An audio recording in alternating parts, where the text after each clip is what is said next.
ঘরোয়া রান্নার রেসিপিতে সকলকে জানাই স্বাগত। সকল বন্ধুরা নিশ্চয়ই আমার ভালো আছেন, সুস্থ আছেন। আজ আমি কুঁদরি ভাজার রেসিপি নিয়ে চলে এসেছি। কুঁদরি ভাজার জন্য আমি কুঁদরি নিয়ে নিয়েছি।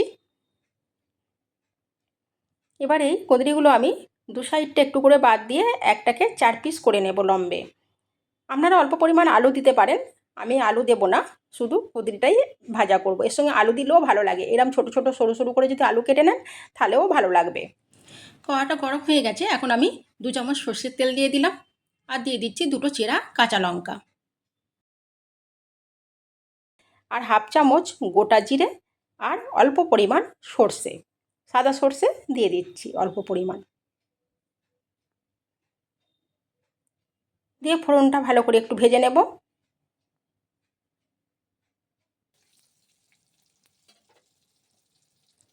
দিয়ে এবার যে কুঁদরিগুলো কেটে রেখেছিলাম সেগুলো দিয়ে দিচ্ছি।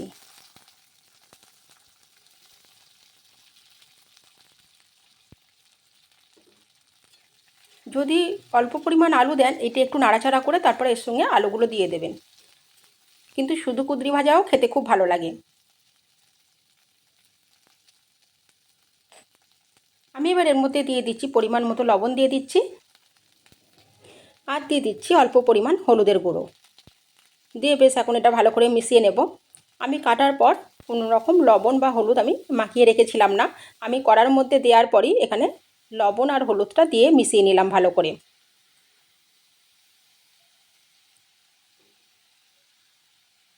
কুঁদরি সেদ্ধ হতে একটু দেরি হয়, তাই একটু চাপা দিয়ে আমি সেদ্ধ করে নেব। কোনো জল ব্যবহার করব না, এ থেকেই যে জলটা বেরোবে তাতেই ভাজাটা হয়ে যাবে। চাপাটা খুলে নিলাম 5 মিনিট পর, ঠিক এই রকম এখন ভাজা হয়েছে।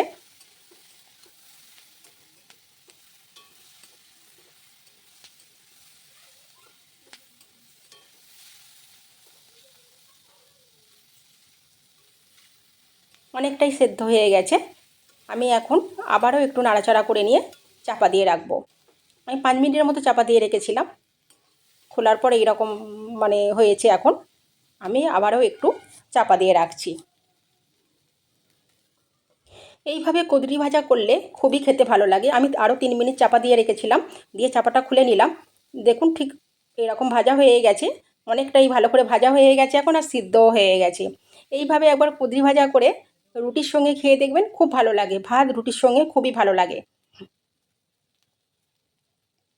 ভাজা হয়ে গেছে বেশ ভালো করেই এখন আমার। আর অল্প পরিমাণ তেল দিয়ে আমি ভেজেছি, আপনারা আরও তেল দিতে পারেন, কেন তেল তো শরীরের পক্ষে বেশি ভালো না।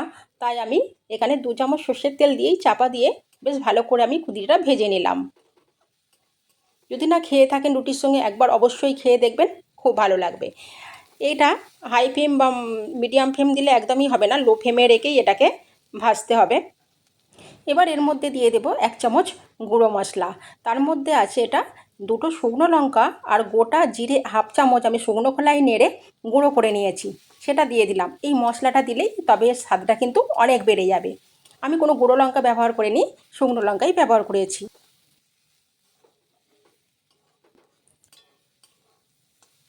খুব ভালো খেতে হয়, যদি না খেয়ে থাকেন একবার অবশ্যই খাবেন। রান্নাটা আমার হয়ে গেছে, এবার একটা প্লেটের মধ্যে আমি তুলে নিচ্ছি এটা। মশলাটা একদম শেষের দিকে দেবেন, ভাজা মশলাটা দিয়ে আর এইভাবে নামিয়ে নেবেন।